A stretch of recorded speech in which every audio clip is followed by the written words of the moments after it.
ఏమనుకుంటున్నారు దేవుని నమ్మడం అంటే ఇది గేమ్ అనుకుంటున్నారు వాళ్ళు.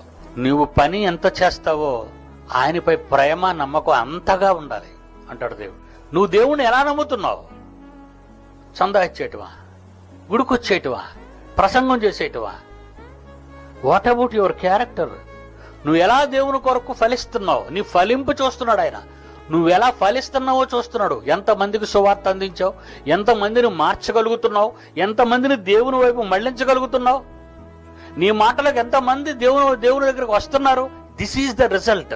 ఒక టీచర్ని అపాయింట్ చేసిన తర్వాత ఒక లెక్చరర్ని అపాయింట్ చేస్తున్నారు. పిల్లలందరూ ఫెయిల్ అయిపోతుంటే తీసేస్తాడు యజమాని. ఎందుకు? నువ్వు పిల్లలకు పాఠాలు సరిగా చెప్పడం లేదు పో అని. దేవుడు మీకు ఇచ్చిన ఆధిపత్యం ఈరోజు ప్రపంచంలో ఎవరికి ఇవ్వలేదు, మీకే ఇచ్చాడు.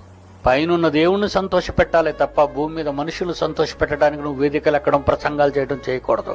నీ కన్న తండ్రికి ఇష్టం వచ్చే పని చేయాలి.